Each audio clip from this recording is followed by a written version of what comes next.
Mm. Yeah, this morning, so blessed to see everyone's in this platform. இந்த கால வேளையில கூட இந்த மேடை மூலமாக உங்கள் அனைவரும் சந்திப்பதில் நான் மிக்க மகிழ்ச்சி அடைகிறேன். And I just believe that it is a very critical moment for everyone, especially the warfare that's breakout in this Iran and also in Israel. விசேஷமாக எல்லாருக்கும் நமக்கு இது ஒரு இக்கட்டான காலகட்டத்தில் நாம் வாழ்ந்து கொண்டிருக்கிறோம். விசேஷமாக ஈரான் இஸ்ரேலுடைய யுத்தங்கள் நடைபெற்று கொண்டிருக்கிறதான அவர்களுக்கும் ஒரு இக்கட்டான நிலைமையாய் இது காணப்படுகிறது. As we know, as this war break out, it is like an end time clock is moving once again. அதாவது இந்த யுத்தம் வெடித்தது நோக்கம் என்னவா இருக்கிறது என்றால் கடைசி காலகட்டத்திற்கு நேராக நம்முடைய கால கடிகாரம் மிக அருகாமையில் சென்று கொண்டிருக்கிறது. I love to share more about this thing, but I'll bring it to on the Friday where we have sufficient time to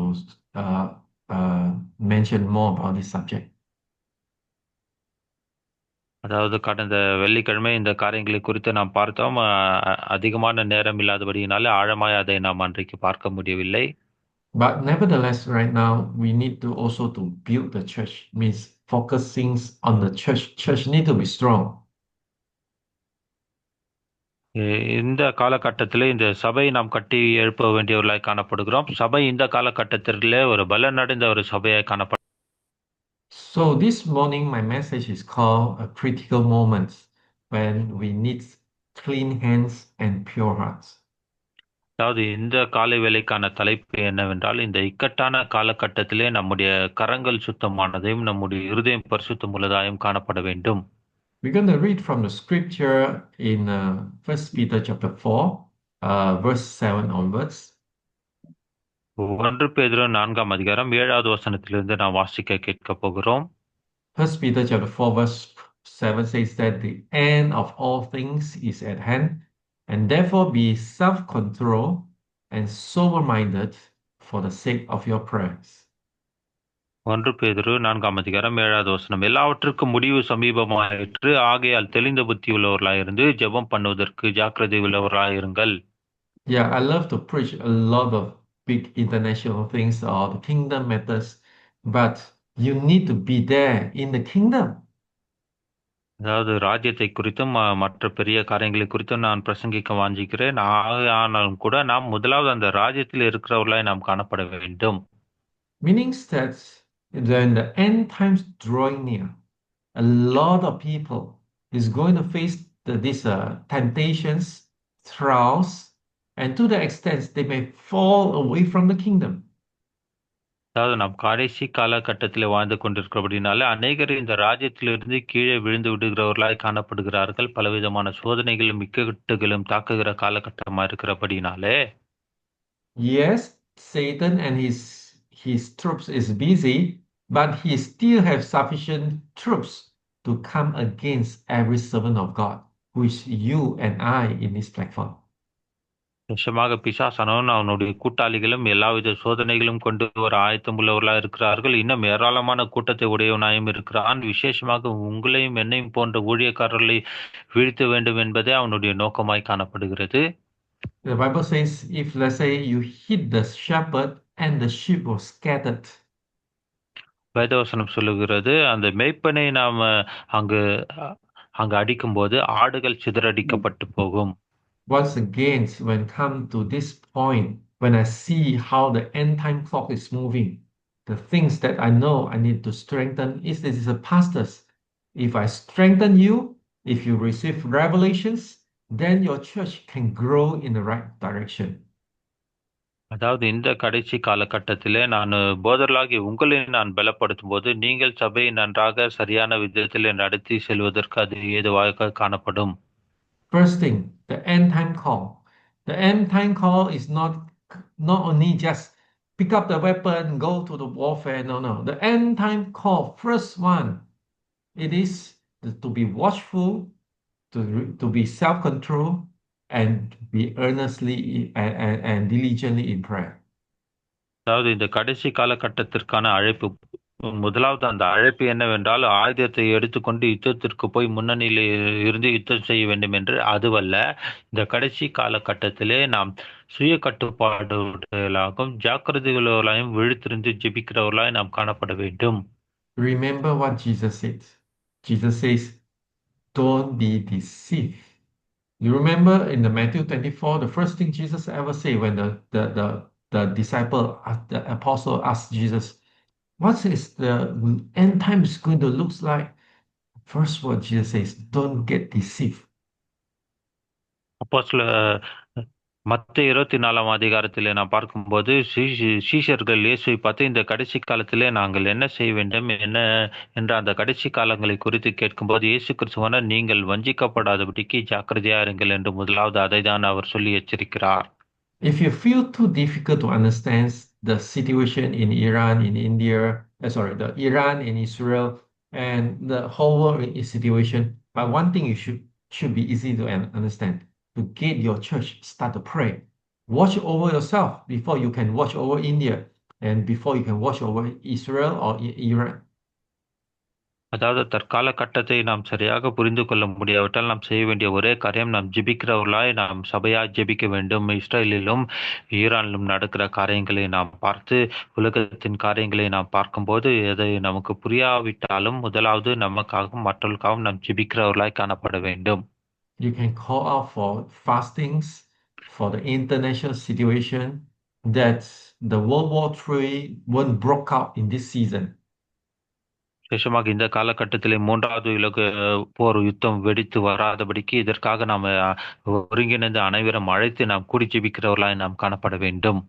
You need to understand, if World War III going to break up, then India have the choose side, and Pakistan is next to you, and Pakistan is with Iran, and what you're going to experience is another confrontations military.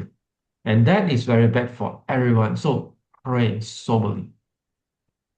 அதாவது இந்த மூன்றாவது உலக போர் வெடிக்குமானால் இந்தியாவுக்கு பக்கத்திலே தான் பாகிஸ்தான் இருக்கிறது, பாகிஸ்தான் பக்கத்திலே தான் ஈரான் இருக்கிறது. அப்போது அந்த இராணுவ சூழ்நிலைகள் எப்படியாக மாறும், அது மிகவும் ஆபத்தான சூழ்நிலையா இருக்கும். ஆகவே நாம் ஜெபிக்கிறவர்களாய் நாம் காணப்பட வேண்டும். So that's why I want to say that now pray, build the church to be diligent in prayer. ஆகவே நீங்கள் சபையாக கட்டி எழும்புங்கள், நீங்கள் ஜாக்கிரதையுள்ளவர்களாக விழிப்புள்ளவர்களாக இருந்து இதற்காக நீங்கள் ஜெபிக்கிறவர்களாய் காணப்பட வேண்டும். Okay, we do pray, but second thing, the Bible says, above all, keep loving one another earnestly, since love covers a multitude of sins. அது முதலாவது நாம் ஜெபிக்கிறவர்களாக காணப்படுகிறோம். அது மாத்திரமல்ல, 8வது வசனம் இப்படியாக சொல்கிறது, எல்லாவற்றுக்கும் மேலாக ஒருவரில் ஒருவர் ஊக்கமான அன்புள்ளவர்களாக இருங்கள், அன்பு திரளான பாவங்களை மூடும். And the Bible says that love is so important. The church need a protection net. That is to love one another. அதாவது அன்பு என்பது மிக முக்கியத்துவம் வாய்ந்ததாய் காணப்படுவது. இந்த அன்பு என்பது எப்படி இருக்கிறது என்றால் ஒரு பாதுகாப்பு வலை போல இருந்து நம்ம அனைவரையும் பாதுகாக்கிறதாய் காணப்படுகிறது. You see, like it or not, sin is going to expose one day. நீங்கள் விரும்புகிறீர்களோ இல்லையோ இந்த பாவமானது ஒரு நாளிலே கண்டிப்பாக அது வெளிப்பட போகிறது. When someone's found themselves is caught in sins and they found themselves guilty, if in the environment that very legalistic, they will run away. அதாவது ஒரு பாவத்திலிருந்து பாவத்தில் இருக்கிறார் என்பதை அறிந்து கொள்ளும் போது அந்த பாவத்திலிருந்து வெளியே வந்து அதிலிருந்து அவர் ஓடி போய் மறைந்து கொள்ள விரும்பார். ஏனென்றால் சட்ட திட்டத்தின்படி அதற்கான காரியங்கள் நடக்கும் என்று அறிந்திருக்கிறபடினால அதிலிருந்து விலகி ஓட பார்ப்பார்.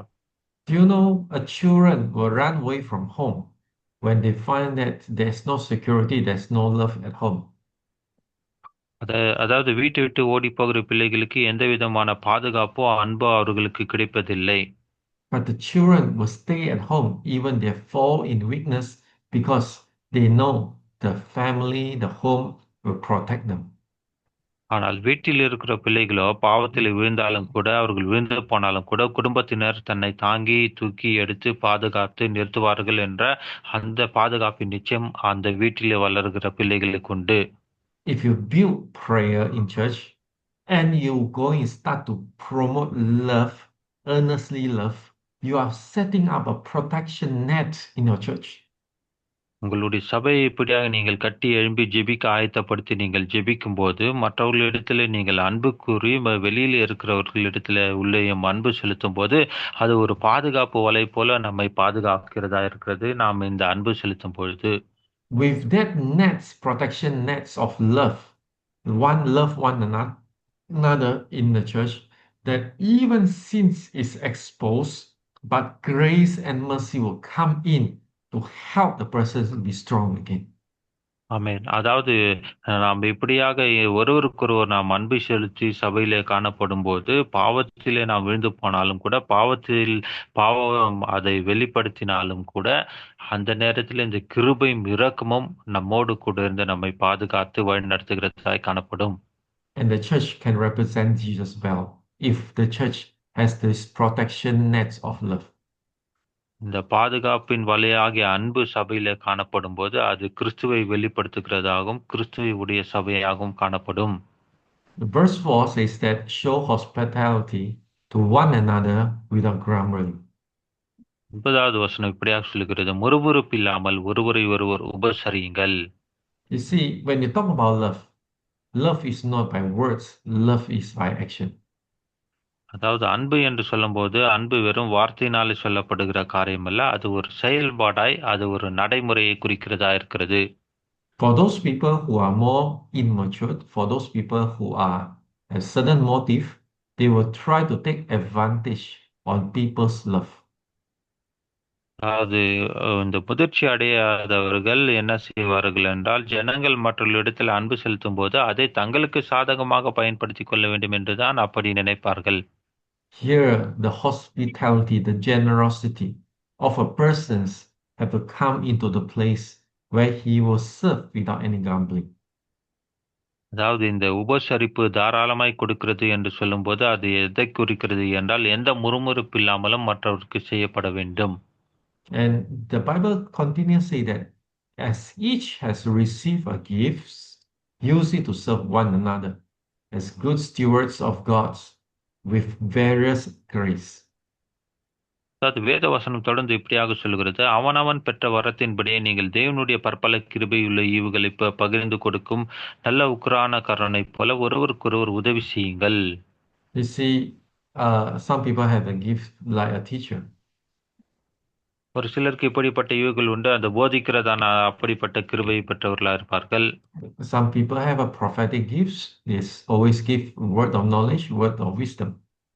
ஒரு சிலருக்கு இந்த தீர்க்க தரிசன வரங்கள் உண்டு, ஆவிகளை பகுத்தறிகிற வரங்கள், ஞானத்தின் ஆவிகளை பகுத்தறிகிற வரங்கள், இப்படி பற்பல வரங்களை உடையவர்களாய் காணப்படுவார்கள். And some people are really good in cooking and they just feed people with food. ஆனால் ஒரு சிலருக்கோ நன்றாக சமைக்கிற வரத்தை உடையவர்களாக இருப்பார்கள், மற்றவர்களுக்கு நன்றாக ருசியாக சமைத்து கொடுக்கிறவர்கள். You see, every gift has a common place is that always offer things to others.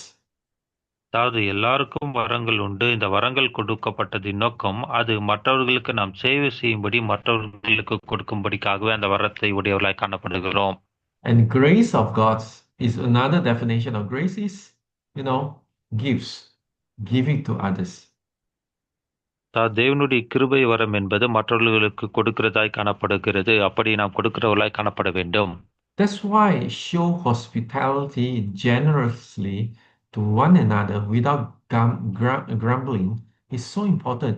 It is the life of Christians. ஆகவே இந்த கிறிஸ்தவர்களுடைய வாழ்க்கை என்பது இதைதான் குறிக்கிறது. முறுமுறுப்பு இல்லாமல் ஒருவரை ஒருவர் நாம் உபசரிக்கிறவர்களாய் நாம் காணப்பட வேண்டும். And that is called the expressions of love. இதுதான் நாம் வெளிப்படுத்துகிற அன்பு என்று அதை நாம் சொல்லலாம். When we say we want to pray, we want to love one another earnestly, then the third one is action, is the expressions of love. அதாவது நாம் ஜெபிக்க வேண்டும், மற்றவர்களுக்கு உதவி செய்ய வேண்டும் என்று சொல்லும்போது அதற்கு அடுத்தபடியாக நம்முடைய அன்பை வெளிப்படுத்துகிறோம். You see, we use hand to serve, use mouth to build, use our spiritual gifts or natural gifts to edify others, And the key is our heart. அதாவது நம்முடைய கரங்களை இந்த ஊழியம் செய்வதற்கு பயன்படுத்துகிறோம். வாயை கட்டுவதற்கு பயன்படுத்துகிறோம். நமக்கு இருக்கிறதான வரங்கள் மூலமாக மற்றவர்களை நாம் பேணி காத்து மேலே எழுப்ப உபயோகப்படுத்துகிறோம். அது எல்லாவற்றுக்கும் முக்கியமாக இந்த திறவுகோலை போல இருப்பது நம்முடைய இருதயத்தை நாம் காத்துக்கொள்கிறவர்களாய் காணப்பட வேண்டும். Let me explain, okay? As a pastors, one of the reasons you can serve until right now, for me, I'm in full-time ministry nearly 30 years. In these 30 years, I would really say that if I don't guard over my heart, I could give up anytime. அதாவது நான் 30 வருடங்களாக கர்த்தருடைய ஊழியத்தில் இருக்கிறேன். இந்த ஊழியத்தில் முக்கியமான காரியம் என்னவென்றால் நம்முடைய இருதயத்தையும் கரத்தையும் நாம் காத்துக்கொள்ளாவிட்டால் நான் இந்த ஊழியத்தில் நான் நிலைத்திருந்திருக்க முடியாது. Sometimes you feel that people take for granted or using you. அநேக நேரத்தில் ஜனங்கள் நம்மை அவர்களுக்கு சாதகமாக தான் உபயோகப்படுத்திக் கொள்ள விரும்புவார்கள். Let me tell you, love, the agape love, is so needed in these last days. இந்த கடைசி காலகட்டத்தில் இந்த அகாப்பே அன்பு என்று சொல்லப்படுகிறதான இந்த அன்பு அனைவருக்கும் அத்தியாவசியமாய் தேவைப்படுகிற காரியமா இருக்கிறது. A love that's unconditional. எந்தவித நிபந்தனையின்றி காட்டப்படுகிற அன்பு. A love that allowed God to use us for his divine purpose. அந்த அன்பை தேவன் தம்முடைய தெய்வீக காரியங்களுக்காக உபயோகப்படுத்தப்பட வேண்டும் என்று வஞ்சிக்கிறார். So that's why I would really want to say that we must learn how to express our love to one another. ஆகவே ஒருவரிடத்தில் ஒருவர் நாம் நம்முடைய அன்பை எப்படி வெளிப்படுத்தி காட்ட வேண்டும் என்பதை குறித்து நாம் கற்றுக்கொண்டு அறிந்தவர்களாக இருக்க வேண்டும். This is very important in the end time because end time comes, the love of the people will grow cold. ஏனென்றால் கடைசி காலகட்டத்தில் இது மிகவும் முக்கியத்துவம் வாய்ந்ததாய் காணப்படுகிறது. ஏனென்றால் கடைசி காலகட்டத்தில் அநேகருடைய அன்பு தணிந்து போகும் என்று வசனம் சொல்கிறது. If your church full with love, passionate love, and praying, let me tell you, your church will grow. There is no reason why your church is not growing. உங்களுடைய சபை எதற்கு வளர்ச்சி அடையவில்லை என்ற காரணத்தை நீங்கள் சொல்லவே முடியாது. ஏனென்றால் நீங்கள் சபையில ஜெபிக்கிறவர்களாய் அன்பு செலுத்துகிறவர்களாய் இருந்தால் அங்கு வளர்ச்சி காணப்படும். If the people realize that, oh, my pastor has a gift of healing, the first thing they will think, and to quickly bring the pastors to their family members or bring the family members to the church. ஆகவே என்னுடைய சபையில் இருக்க என் போதகருக்கு சுகமளிக்கிற வல்லமை அந்த வரம் இருக்கிறது என்று நம்முடைய விசுவாசிகள் தெரிந்து கொள்ளும் போது உடனே என்ன செய்வார்கள்? அவர்கள் தங்களுக்கு அறிந்தவர்களையும் தங்கள் குடும்பத்தினரையும் போதகர் அண்டையில் அழைத்து கொண்டு சபைக்கு வருவார்கள். It's the same thing if you invited a very powerful special speaker on the Sunday and your member will bring people to the church. அதே போல ஒரு குறிப்பிட்ட ஞாயிற்றுக்கிழமை வல்லமுள்ள ஒரு தேவ பிரசங்கியாரை நீங்கள் உங்களுடைய சபைக்கு அழைக்கும் போது அநேகர் தங்கள் விசுவாசிகள் மற்றவர்களை சபைக்கு அழைத்து கொண்டு வருவார்கள். But I'll give you a better solution. If you build your church full with love, your members will have confidence that whoever they bring into this church, their life will change because of love. உங்களுக்கு ஒரு இன்னொரு பரிகாரத்தை நான் சொல்கிறேன். அதை விட்டு நீங்கள் உங்களுடைய சபையில நீங்கள் அன்பு செலுத்துகிறவராய் காணப்பட்டால் உங்களுடைய சபை விசுவாசிக்கு ஒரு நம்பிக்கை வரும். நான் யாரெல்லாம் இந்த சபைக்கு கூட்டிக் கொண்டு வந்தாலும் அவர்கள் இந்த அன்பினால நிரப்பப்படுவார்கள் என்று. அப்படிப்பட்டதான அன்பை வெளிப்படுத்துகிற சபையாய் நம்முடைய சபைகள் காணப்பட வேண்டும். So may we build the end time church with love.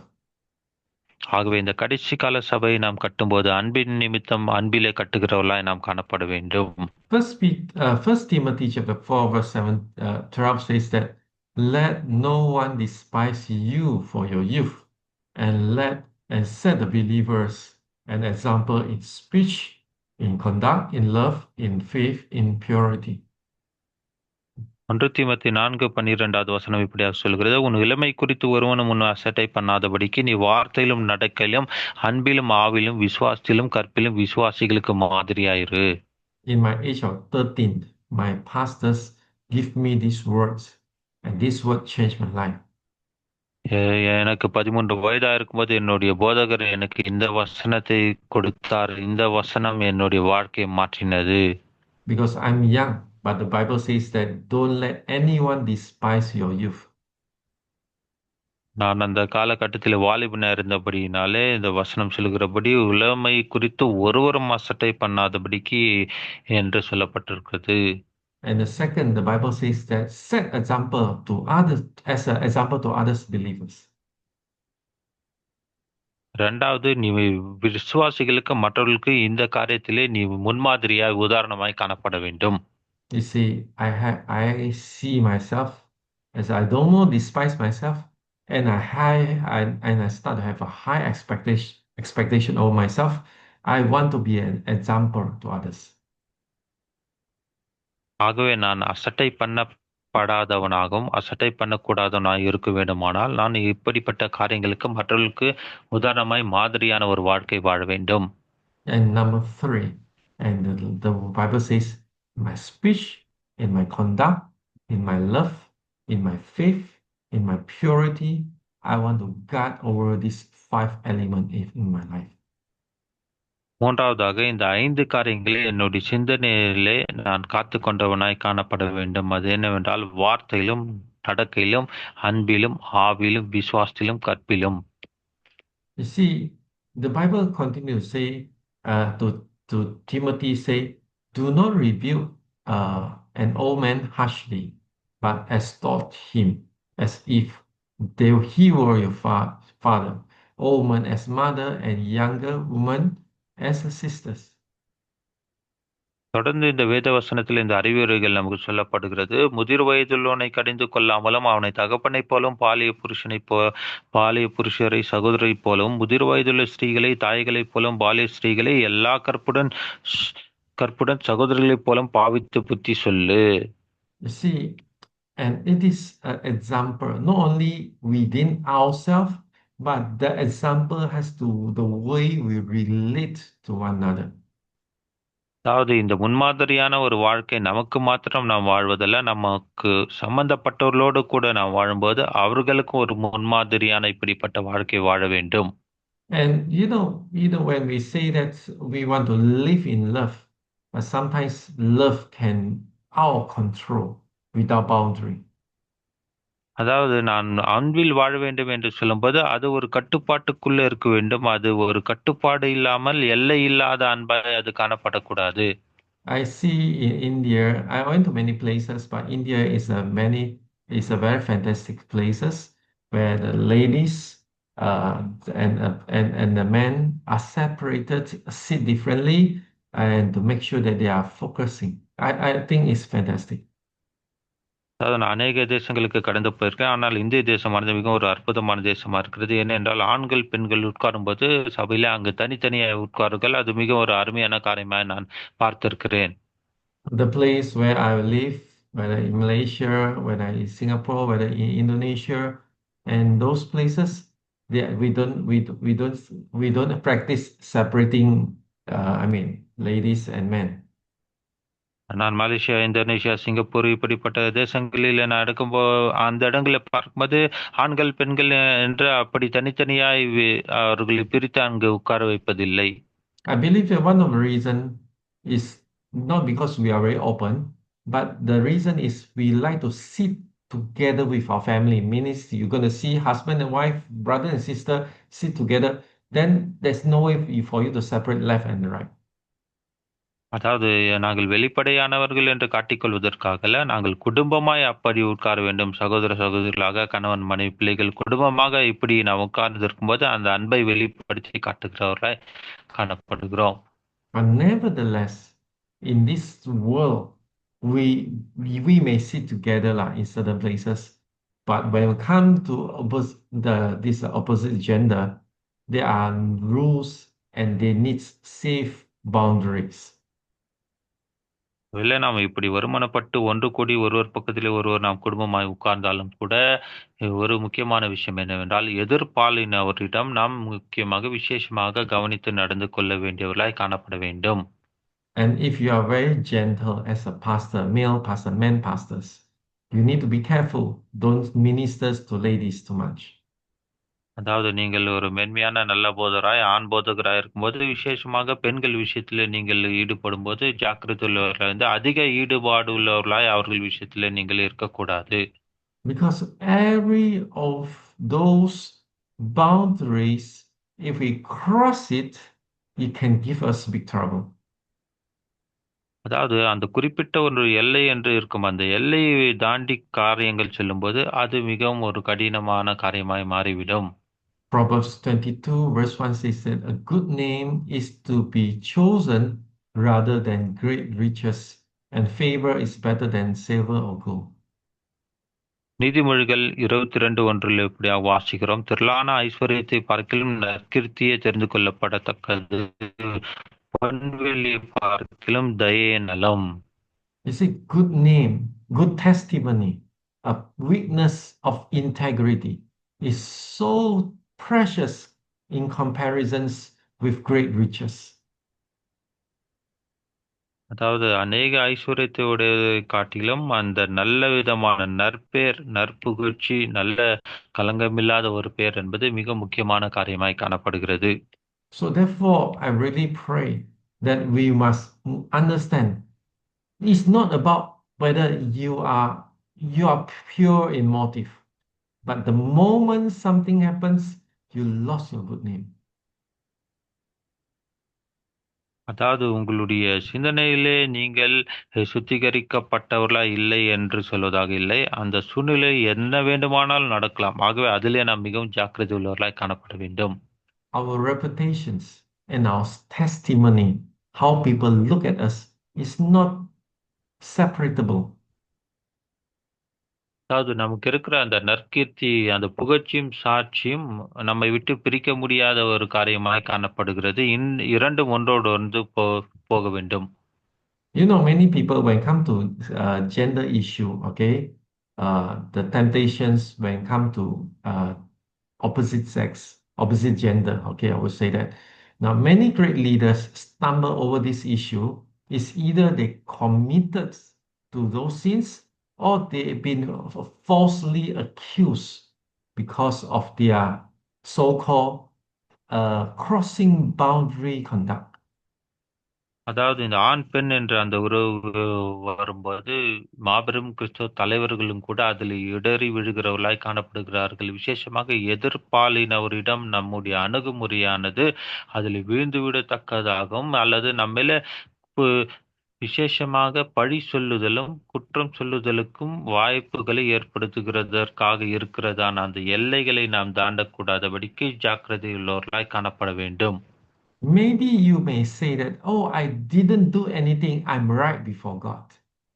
நான் ஒன்றுமே நான் செய்யவில்லை, தேவனுக்கு முன்பாக நான் நீதியாய் காணப்படுகிறேன் என்று அப்படி சொல்லலாம். Do you know the Bible says that? Do you know that whether you're falling or you are falsely accused, the outcome is nearly the same. People trust over you is broken, has been broken. விசேஷமாக நீங்கள் ஒருவேளை அந்த காரியத்திலே விழுந்து தவறிவிட்டவர்களாய் இருந்தாலும் அல்லது உங்கள் மேல அந்த கெட்ட பழி வந்தாலும் கூட அந்த இரண்டுக்கான காரணமும் அதற்கான பிரதிபலனும் ஒன்றாய்தான் இருக்கும். ஏனென்றால் ஜனங்கள் உங்கள் மேல் வைத்த அந்த நம்பிக்கை அங்கு உடைந்து போய்விடும். If you are pastors, people lost the trust to you. I mean, actually, you have nothing. You can do nothing at all. Yeah, I mean, you couldn't do anything more when people have no more trust on you. ஜனங்கள் உங்கள் மேலே வைத்திருக்கிறதான அந்த நம்பிக்கை அவர்கள் எழுந்து போகும்போது, அந்த நம்பிக்கை உங்களிடத்திலிருந்து உடைந்து போகும்போது உங்களால் ஒன்றுமே செய்ய முடியாது. அதை கட்டி எழுப்புவது கடினமாய் காணப்படும். That's why in the end times, enemies attacks those pastors who has pure in heart, who has the integrity, but they try to impose false accusation because the outcome is nearly the same. ஏனென்றால் இந்த கடைசி காலகட்டத்தில் இப்படிப்பட்டதாய் தேவ ஊழியர்கள் மேலே அந்த குற்றத்தை சுமக்கும்படியாகவும் பழிகளை சுமத்தும்படி பாவத்திலே விழுந்து விடும்படிக்காக பிசாசானவன் இப்படிப்பட்ட போதகர்களை தாக்குகிறவனாய் காணப்படுகிறான். ஏனென்றால் பாவத்திலே விழுந்து விட்டாலும் அல்லது அந்த குற்ற சொல் வந்து விட்டாலும் இரண்டுக்கான பிரதிபலன் ஒன்றாய்தான் காணப்படுகிறது. Let's be wise pastors. Let's be wise ministers. ஆகவே நாம் ஞானமுள்ள ஊழியர்களாய் போதகர்களாய் நாம் நடந்து கொள்ள வேண்டும். And you know the story of Zacchaeus, okay? When Jesus visited Jericho and he repented, he's not only repented, he paid back those people who he had cheated. அது எரிகோ பட்டணத்திலே சகைவை இயேசு கிறிஸ்து சந்திக்கும் போது அவர் மனம் திரும்பினார். எதையெல்லாம் ஜனங்களிடத்திலிருந்து வாங்கினாரோ அதையெல்லாம் அவர் திரும்ப கொடுத்தவராய் காணப்பட்டார். And not only that he returned what he took, he gave to the poor for all the wealth that he has. அவர் எதையெல்லாம் வாங்கினாரோ அதையெல்லாம் திரும்ப கொடுத்தது மாத்திரமல்ல, அவருக்கு இருந்த எல்லா ஆட்சிகளை எல்லாம் ஏழைகளுக்கு அவர் கொடுத்தார் என்று பார்க்கிறோம். And really makes the making the headline in the newspaper says that Jesus changed Zacchaeus. அப்போது அந்த நாளுக்கான அந்த செய்தித்தாளிலே தலைப்பில் இப்படியாக இயேசு கிறிஸ்து ஜக்கேவை மாற்றினார் என்ற தலைப்புச் செய்தியை போல அது வந்தது. Do you know that without good names, it's impossible for us to lead people to Jesus Christ? பாருங்க, நமக்கு ஒரு நல்ல பெயர் இல்லாவிட்டால் நாம் ஜனங்களை கிறிஸ்துவண்டையிலே நடத்துவது ஒரு சாத்தியமற்ற காரியமாய் தான் காணப்படும். And God gave me grace, and since last 2 weeks, my mom has moved over to my place. We rented a nearby apartment. We just a few doors away. My mom is staying with me, and every night I'll stay with my mom. கடந்த 2 வாரங்களுக்கு முன்பாக என்னுடைய தாயார் அவர்கள் இருந்த இடத்திலிருந்து இப்போது நாங்கள் வசிக்கிற இருப்பிடத்திற்கான அபார்ட்மெண்ட் பக்கத்தில் வந்து விட்டார்கள். ஒவ்வொரு ராத்திரியும் நான் போய் என்னுடைய தாயோடு கூட தங்கி கொண்டிருக்கிறேன் இந்த 2 வார நாட்களாக. I really want to say that it is my opportunity to redeem this soul. I brought my mom to one prayer to receive Jesus, but I don't think I'm secure enough. So I want to make sure that we have good testimony, we have good relationship with my mom, and to brought her to Christ with wholeheartedly. அதாவது அவர்களை கிறிஸ்துவ நடத்த வேண்டும் என்று எங்களுக்கு ஒரு வாய்ப்பாய் காணப்பட்டது போல அவர்களோடு கூட இருக்கும்படிக்கு ஒரு வாய்ப்பாக இருந்தாலும் கூட எங்களுடைய வாழ்க்கையும் நன்னடத்தையும் சாட்சியுள்ள வாழ்க்கையும் அவர்களை கிறிஸ்துவுக்கு நேராய் நடத்துவதற்கு ஏதுவாய் காணப்படுகிறது. I know no other way to bring a person to Jesus Christ besides than live like Jesus Christ. ஆமென். அதாவது இயேசுவை போல நாம் அவர்களுக்கு முன்பாக வாழ்ந்து காட்டாவிட்டால் இதை காட்டில் வேறொரு வழியிலே அவர்களை நாம் கிறிஸ்துவண்டையிலே நடத்துவது சாத்தியமற்ற காரியமாய் காணப்படும். The best way to bring people to Jesus Christ is you yourself live like Jesus Christ. மற்றவர்களை கிறிஸ்துவண்டையிலே நடத்துவதற்கான சிறந்த ஒரு வழிமுறை என்னவென்றால் நீங்களே கிறிஸ்துவை போல அவர்களுக்கு முன்பாக வாழ்ந்து காட்டுவதே. If people can taste Jesus in your life, they will rather go to heaven than stay on this earth. உங்கள் மூலமாக அவர்கள் கிறிஸ்துவை தங்களுடைய வாழ்க்கையில் ருசி பார்க்கும்போது பூமியில் இருப்பதை காட்டிலும் அங்கு பரலோகத்தில் அவரோடு இருப்பதை அதிகமாக வாஞ்சிக்கிறவர்களாய் காணப்படுவார்கள். If Jesus is so real in the life of my son, then Jesus must be real in heaven. அது என்னுடைய வாழ்க்கையில் இயேசு கிறிஸ்துவான ஒரு உண்மையுள்ளவராக இருக்கும்போது கண்டிப்பாக அவர் பரலோகத்திலும் அப்படியே உண்மையுள்ளவராய் தான் காணப்படுவார். And that leave no reason why people reject heaven. அப்போது அவர்கள் இதனால இயேசு கிறிஸ்துவை நிராகரிப்பதற்கு எந்த ஒரு விதமான வாய்ப்புகளும் இருக்காது. Go back to certain down to earth issue, that is temptation. அதாவது ஆழமான ஒரு பிரச்சனைக்குரிய காரியத்தை இப்போது பார்க்க போகிறோம். அது என்னவென்றால் அந்த சோதனை என்பது. Temptation targets all, not only just leaders. பாருங்க, பெரும் தலைவர்களை மாத்திரமல்ல, இந்த சோதனையானது எல்லாரையும் தாக்குகிறதாய் காணப்படுகிறது. Satan attack every serious believers. The believers who you love, they are the targets of Satan.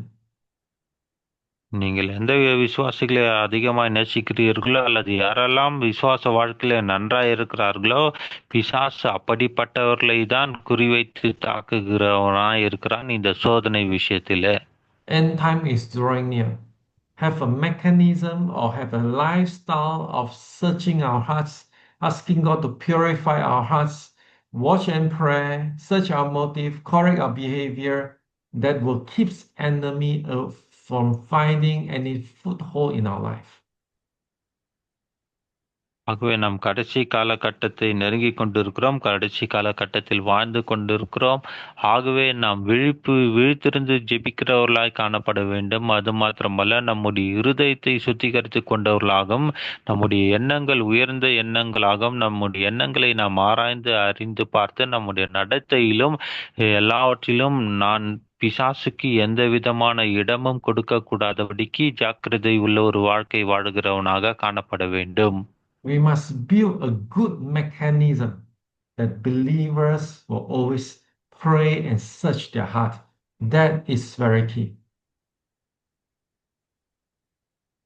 அதாவது விசுவாசிகள் நாமும் நம்முடைய இருதயத்தை ஆராய்ந்து அறிந்து சோதித்து பார்த்து ஜெபிக்கிற ஒரு அப்படிப்பட்டதான நடத்தி உள்ள ஒரு வாழ்க்கை வாழுகிறவர்களாக காணப்பட வேண்டும்.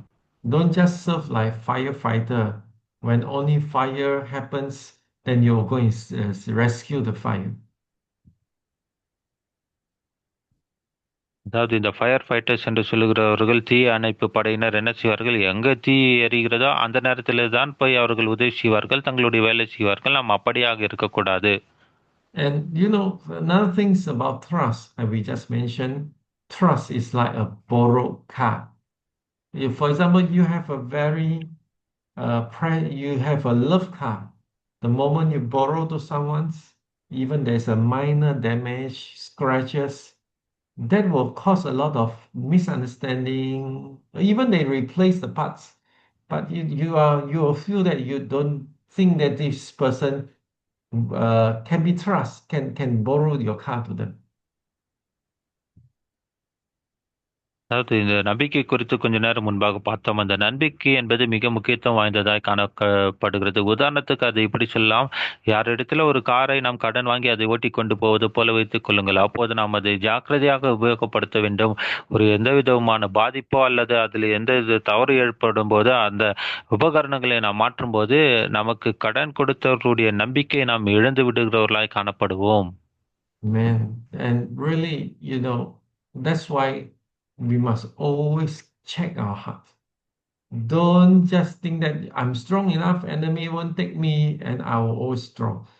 Don't think that way. பாருங்க, நான் ரொம்ப பலமுள்ளவனாக தான் இருக்கிறேன். நம்ம இருதயத்தில் நம்ம திடனா இருக்கிறேன். ஆகவே பிசாசு எந்த விதத்திலும் என்னை தாக்கிவிட முடியாது என்று அப்படியே நாம் நினைத்து கொண்டிருக்க கூடாது. நாம் மிகவும் ஜாக்கிரதை உள்ளவர்களாக இருந்து நம்முடைய இருதயத்தை கவனிந்து ஆராய்ந்து இருக்கிறவர்களாய் காணப்பட வேண்டும். Okay, then 1 Timothy chapter 6 verse 5 to 10. I'm just going to read very little part of it.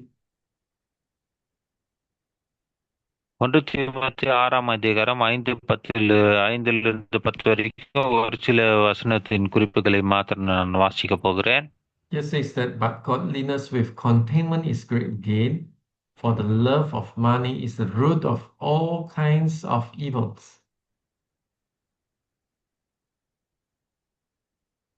பண ஆசையே எல்லா தீமைக்கும் வேறா இருக்கிறது என்று நாம் பார்க்கிறோம். போதும் என்கிற மனதுடனே கூடிய தேவ பக்தியை மிகுந்த ஆதாயம். You see, you know, godliness is good, but don't use godliness as the means for profit.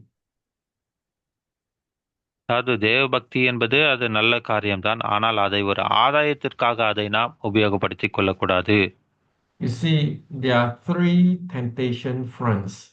First is sexual immorality, greed, second greed, the third one is pride. அது 3 விதமான சோதனைகள் நமக்கு முன்பாக எப்போதுமே காணப்படுகிறது. ஒன்று பேராசை, இன்னொன்று பெருமை, இன்னொன்று இந்த பாவமான இந்த காம இச்சைகளை குறிக்கிறதா இருக்கிறது. And there's one time I was reading one of the books, and that book is the title of the book is I Saw the Lord. ஒரு முறை ஒரு புத்தகத்தை நான் வாசித்துக் கொண்டிருந்தேன். அந்த புத்தகத்தினுடைய தலைப்பு என்னவென்றால், நான் தேவனை பார்த்தேன் என்ற தலைப்புடையதாய் அந்த புத்தகம் இருந்தது. He records all the visions, or I would say that he was brought into the spirit. He recorded what that the author saw in the spirit.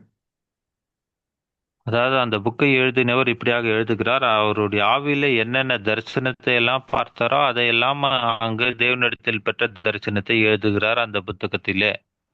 Then he says something like this. He say, the lust. Okay, lust, spirit of lust is the low level evil spirit. அவர் அந்த புத்தகத்தில் இப்படியாக எழுதுகிறார், அந்த இச்சை என்பது அந்த அ- அசுத்த ஆவியினுடைய செயல்பாட்டிலே இருக்கிற ஒரு கீழ்மட்டமான காரியமாய் தான் அந்த இச்சையானது செயல்படுகிறது. Then he saw the principality, the prince that control all the region. They are defined as greed and pride. It's a high level demons. அதாவது அந்த வான மண்டலங்களில் இருக்கிற பொல்லாத ஆவிகள் இதையெல்லாம் எப்படி கட்டுப்படுத்துகிறது என்பதை அவர் சொல்லும்போது, இச்சையை காட்டிலும் மாபெரும் பெரிய சக்தி உள்ளதாய் அளவுள்ளதாய் இருக்கிறதான அந்த பிசாசு அந்த பேராசையை தான் அங்கு குறிக்கிறதாய் அவர் அப்படி எழுதுகிறார். And when the principality, those are on high, for example, like every government, the basic thing is money, this mammon. They worship money. இந்த வானமண்டலம் இருக்கிற பொல்லாத அந்த மேலான கிரிகள் அதை எல்லாவற்றையும் எதை ஆராதிக்க வாஞ்சிக்க வேண்டும் என்று விரும்புகிறது என்றால் பண விஷயத்திற்கான காரியங்கள்.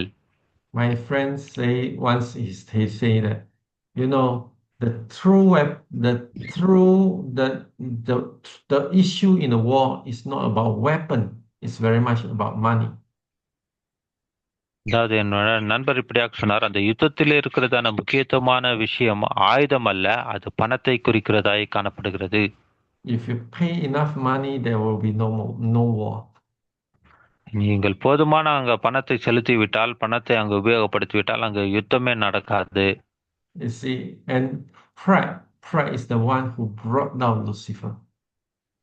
அந்த பெருமை தான் அந்த லூசிபரை அங்கு கீழே தள்ளினது. So the three things everyone must be careful is sex, means the fornications, these are greeds, and the third one is pride. அதாவது 3 விஷயங்களை குறித்து நாம் மிகவும் ஜாக்கிரதை உள்ளவர்களாய் காணப்பட வேண்டும். அதிலே முதலாவது காம இச்சைகள், விபச்சார காரியங்கள், இரண்டாவதாக பெருமை, மூன்றாவதாக பேராசை.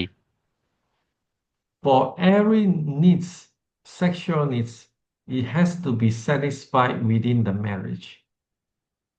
அதாவது இந்த பாலின சம்பந்தப்பட்டதான உணர்வுகளின் ஆசைகளை பூர்த்தி செய்ய வேண்டியது அது திருமணத்துக்குள்ளான அந்த கட்டுக்குள்ளேயே அந்த காரியங்கள், இன்பங்கள், காரியங்கள் அது அனுபவிக்கத்தக்கதாய் காணப்பட வேண்டும். Anything outside of marriage or anything forceful in the marriage means you are treating your wife or husband harshly when it comes to intimacy, and all need to be avoided. அதாவது திருமண பந்தத்திற்கு வெளியேயும் திருமண உறவுக்கு உள்ளேயும் கணவன் மனைவிக்குள்ளேயும் ஒருவருக்கொருவர் கட்டாயப்படுத்தி இப்படிப்பட்டதான காரியங்களை அனுபவிக்கும் போது அது இச்சைக்குள்ளும் பாவத்துக்குள்ளும் ஆக கடந்து வந்து விடுகிறதாய் காணப்படுகிறது. Any media that arouses lust must be stopped. அதாவது எந்த ஊடகங்கள் நம்மை இப்படியான இச்சையான காரியங்களுக்கு நேராக வழி நடத்துகிறதோ அதை நாம் உடனே தடுத்து நிறுத்துகிறவர்களாய் காணப்பட வேண்டும். And when it comes to pastors, ministers, we must remember, and true godliness is not a means for gain. அதாவது ஊழியர்கள், போதகர்கள் என்கிற அந்த காரியத்துக்கு நேராக வரும்போது இந்த தெய்வ பக்தியானது ஆசீர்வாதம் என்பதை நாம் அதை ஒரு ஆதாயமாக நாம் கருதி கொள்ளக்கூடாது. First Timothy chapter 6 verse 6 says that good godliness with contentment is great gain. அது போதும் என்கிற மனதுடனே கூடிய தெய்வ பக்தி மிகுந்த ஆதாயம் என்று அங்கு சொல்லப்பட்டிருக்கிறது. God will provide us, but at the same time we must satisfy with whatever we have right now. தேவன் நமக்கு எல்லாவற்றையும் கொடுக்கிற வல்லமையுள்ளவராக இருக்கிறார். ஆனாலும் கூட தற்காலத்திலே நமக்கு என்ன காரியங்கள் இருக்கிறதோ அதிலே நாம் திருப்தியுடையவர்களாய் போதும் என்கிறவர்களாய் வாழுகிற வாழ்க்கை வாழ வேண்டும். The last one, I would really want to say that be a good servant, live in transparency and loyalty. அதாவது கடைசியாக நாம் ஒரு நல்ல சேவகனாய் ஊழியனாய் நாம் வாழ வேண்டும். வெளிப்படை உள்ளவனாகவும் உண்மையுள்ள விசுவாசத்தை உடையவனாகவும் காணப்பட வேண்டும். Never tell lies, never do things behind others, and never hide things. அதாவது மற்றவர்களுக்கு பின்பாக காரியத்தை செய்யக்கூடாது, எந்த காரியத்தையும் மறைக்கக்கூடாது, நான் பொய் சொல்லக்கூடாது. Learn to have accountability to one another. நாம் ஒருவருக்கொருவர் எல்லாவற்றையும் குறித்து கணக்கு ஒப்புவிக்கிறவர்களாய் நாம் காணப்பட வேண்டும். And that is something that's so important for everyone. ஆகவே இப்படிப்பட்ட காரியங்கள் நம் அனைவருக்கும் முக்கியத்துவம் வாய்ந்த காரியங்களாகவே காணப்படுகின்றன. Protect our flock, protect our members, not protect ourselves through the position as a pastor. இங்கு போதவர்களாய் இருக்கிற நாம் நம்முடைய ஸ்தானமானத்தின்படி நம்முடைய மந்தையை காக்கிறவர்களாகவும் நம்மை காக்கிறவர்களாகவும் நம்முடைய ஆடுகளை நாம் காக்கிறவர்களாகவும் நாம் காணப்பட வேண்டும். Having a Christ attitude with humble, obedient, and sacrifice.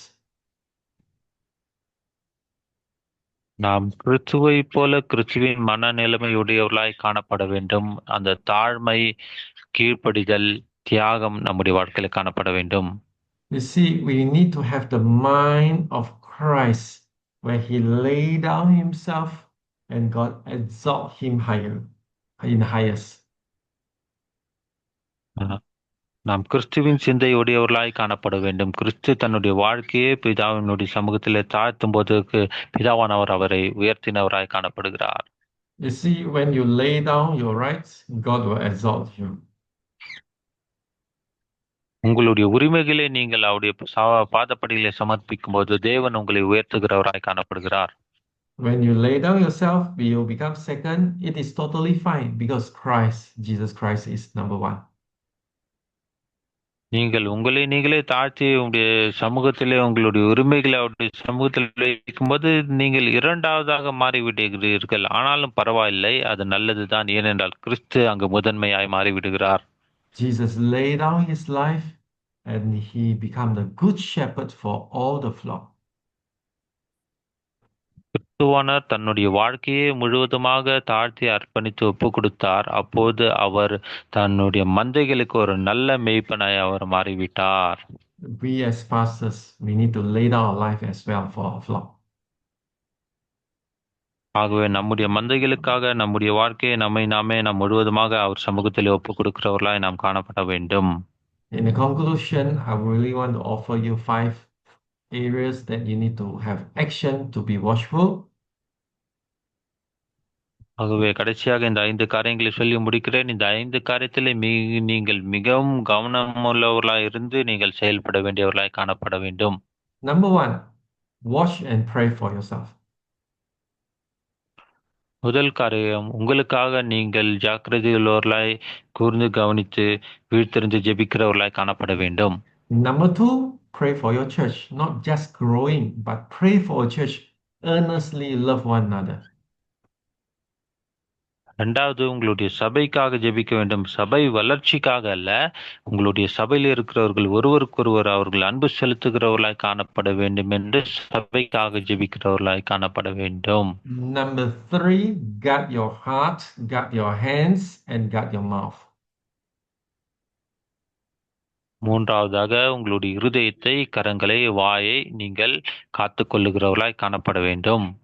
Number 4, protect your reputation, okay, and protect the trust of others towards you. நான்காவது காரியம், உங்களுடைய நன்னடத்தை, நற்கீர்த்தி, நற்பெயரை நீங்கள் காத்துக்கொள்ள வேண்டும். அதே விதத்திலே மற்றவர்கள் உங்கள் மேலே வைத்திருக்கிறதான அந்த நம்பிக்கையை நீங்கள் காத்துக்கொள்ள வேண்டும். அதை ஒருபொழுதும் இழந்து போகக்கூடாது. Number 5, beware of temptation of lust, greed, and pride.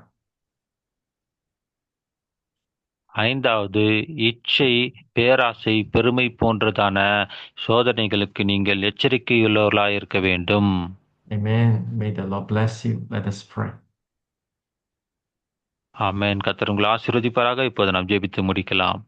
Heavenly Father, just want to give thanks that you love us so much. பரலோக பிதாவே, நாங்கள் உமக்கு நன்றிகளை எடுக்கிறோம். ஏனென்றால் நீர் எங்களை அதிகமாக நேசிக்கிறவராக இருக்கிறீர். May your words to strengthen us as we are standing here before you in this prayer altar. ஆண்டவரே, இந்த ஜெப பலிப்பீடத்திலே உம்முடைய சமூகத்துக்கு முன்பாய் நின்று கொண்டிருக்கிறதான எங்களை உம்முடைய வார்த்தையின் வாயிலாக பலப்படுத்துவீராக. Bless every one of us in the name of Jesus. எல்லாரையும் ஆசீர்வதியும் இயேசுவின் நாமத்திலே ஜெபிக்கிறோம் பிதாவே. Amen and amen. Amen. Amen.